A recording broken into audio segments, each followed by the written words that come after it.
जी बेटा जी, हम लोगों ने पढ़ लिया डायलिसिस और सिंपल जो उसका मैकेनिज्म था, प्रोसेस था, वो मैंने आपको बताया। अब आगे हमारे पास आ जाता है जी टाइप्स ऑफ डायलिसिस। डायलिसिस की टाइप्स, कितनी टाइप्स हैं डायलिसिस की? ठीक है जी, there are two types of dialysis. Dialysis की कितनी टाइप्स हैं? टू टाइप्स हैं। कौन कौन सी? एक हमारे पास आ जाती है hemodialysis and the second one is peritoneal dialysis. ठीक है जी, कौन कौन सी आ जाती है हमारे पास? Hemodialysis and peritoneal dialysis. Got it बेटा? अच्छा, अब हम डिस्कस करते हैं जी होम्योडायलिसिस को। होम्योडायलिसिस का जितना भी प्रोसेस है वो सेम जो मैंने आपको पहले बताया था, बिल्कुल उसी तरह ही है। ठीक है जी, होम्योडायलिसिस में वर्ड हमारे पास जो हेमे है, इट्स मीन ब्लड। इसका मतलब क्या है? ब्लड। और डायलिसिस का मतलब तो आपको पता ही है, ठीक है, क्लीनिंग। ठीक है, सो हमारे पास होम्योडायलिसिस जो है वो क्या चीज है? होम्योडायलिसिस वो वाला प्रोसेस है जिसमें हम ब्लड को क्लीन करते हैं। ठीक हो गया जी। अब इसका प्रोसेस क्या है होम्योडायलिसिस का? Patient blood pass into dialyser machine. ठीक है, डायलाइजर मशीन क्या है? मैंने आपको बताया है कि डायलाइजर मशीन जो है वो हमारे पास वो वाली मशीन है जिसमें डायलिसिस का प्रोसेस होता है, और ये सेम किडनीज की तरह वर्क करती है। हमारे ब्लड को फिल्टर करती है, ब्लड में से तमाम नाइट्रोजीनियस वेस्ट जो है वो एक्सक्रीट करती है, फिल्टर करती है। ठीक हो गया। सेकंड हमारे पास पॉइंट आ जाता है जी, it consist of, dialyzer machine जो है it consist of a long tube, ये एक लंबी ट्यूब पे मुश्तमिल होती है, and the walls of the tubes are semi permeable. ठीक है, ये एसपी मैंने लिखा है, it means semi permeable. Got it बेटा? कि हमारे पास जो ट्यूब है उसकी वॉल्स हमारे पास कैसी हैं जी? सेमी परमिएबल मेम्ब्रेन है। अब जो हमारे पास डायलाइजर मशीन है, it consist of two chambers. इसके कितने चैम्बर्स होते हैं? टू चैम्बर्स होते हैं, दोनों खाने, दो खाने होते हैं, and these two chambers are separated by semi permeable membrane. और ये जो दो चैम्बर्स होते हैं वो सेमी परमिएबल मेम्ब्रेन के जरिए एक दूसरे से अलग होते हैं। Got it? Now patient blood is supplied to dialyzer. ठीक है, अब डायलाइजर मशीन में हमने क्या चीज डाली? पेशेंट का ब्लड एंटर किया, blood passes one side and fluid on the other side. Fluid कौन सा है? जिसको हम डायलाइजर फ्लूइड भी कहते हैं, जिसमें वाटर एंड साल्ट मौजूद होते हैं, and no nitrogenous waste material और any other waste material. Got it? Fluid के अंदर हमारे पास जस्ट वाटर एंड साल्ट होते हैं। ठीक हो गया।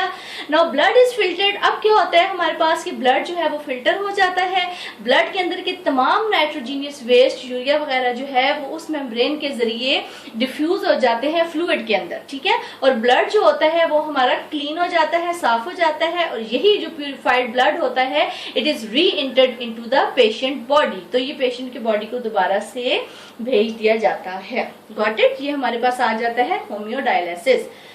सेकेंड इसका जो हमारे पास पार्ट आ जाता है वो हमारे पास आ जाता है बेटा पेरिटोनियल डायलिसिस। कौन सी डायलिसिस है जी? Peritoneal dialysis. अब पेरिटोनियल क्या चीज है? हम बॉडी कैविटी को कहते हैं। पेरिटोनियल किसको बोलते हैं बेटा? बॉडी को बोलते हैं, बॉडी कैविटी को बोलते हैं। ये कैविटी कहाँ पे पाई जाती है? It is present between the gut and abdomen. Gut किसको बोलते हैं? हमारी आंतों को, और एब्डोमेन बोलते हैं पेट को। आंतों और पेट के दरमियान की जो कैविटी होती है उसको क्या बोलते हैं? Peritoneal cavity. क्या बोलते हैं? Peritoneal cavity. अब इस पेरिटोनियल कैविटी के इर्द गिर्द एक पतली सी झिल्ली होती है जिसको क्या कहते हैं? पेरिटोनियम। क्या बोलते हैं उसे? पेरिटोनियम बोलते हैं। ठीक है, और इस पेरिटोनियम के अंदर क्या चीज होती है? ब्लड कैपिलरीज होती हैं। Peritoneum contains blood capillaries. ठीक हो गया।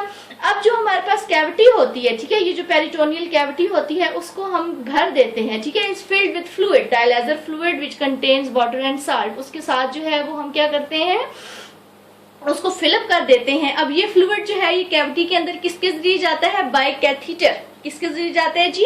कैथीटर के जरिए हम फ्लूइड को, डायलाइजर फ्लूइड को हम कैविटी के अंदर फिल कर देते हैं। ठीक हो गया। अब waste from cavity to fluid, इसका मतलब क्या है कि हमारे पास, ठीक है, इसका मतलब क्या है हमारे पास? इसका मतलब ये है बेटा जी के पेरिटोनियम के अंदर चूंकि हमारे पास ब्लड कैपिलरीज होती हैं, ठीक है, उस मींस के ब्लड भी होता है, और उस ब्लड के अंदर जितने भी हमारे पास नाइट्रोजीनियस वेस्ट होते हैं, जितना भी यूरिया होता है, जितना भी फालतू मटेरियल होता है, जितना भी एक्सेस वाटर होता है, वो सारा कहाँ पे चला जाता है? इस फ्लूइड के अंदर चला जाता है। कहाँ पे आ जाता है?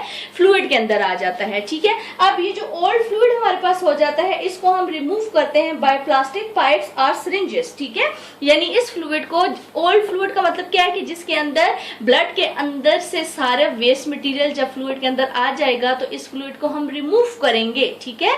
किसके जरिए रिमूव करेंगे? बाय प्लास्टिक पाइप और सिरिंजेस के जरिए, ठीक है। एंड न्यू इज इंट्रोड्यूस, और न्यू फ्लूइड जो है वो बॉडी के अंदर, कैविटी के अंदर इंट्रोड्यूस कर देंगे, डाल देंगे। This type of dialysis is performed at home. ये डायलिसिस की ये टाइप जो है ये घर पर भी की जा सकती है and repeated several times a day, और इसको हम एक दिन में कई मरतबा रिपीट कर सकते हैं, ठीक है। दिस टाइप ऑफ ट्रीटमेंट जो है वो हमारे पास परमानेंट ट्रीटमेंट नहीं है, चाहे वो होम्यो डायलिसिस है चाहे वो पेरिटोनियल डायलिसिस है। ये ट्रीटमेंट्स जो है ये परमानेंट ट्रीटमेंट नहीं है, ये हमारे पास क्या है? ये हमारे पास टेम्पोररी ट्रीटमेंट है, ठीक है। अब जो हमारे पास इसके अलावा मीन्स कि अगर इनके बावजूद अगर हमारे पास किडनी फेलियर वाले जो पेशेंट हैं वो उनके किडनीज फंक्शंस परफॉर्म नहीं करते, तो फिर उनका लास्ट हल क्या होता है बेटा कि उनका किडनी जो है वो ट्रांसप्लांट कर दिया जाता है।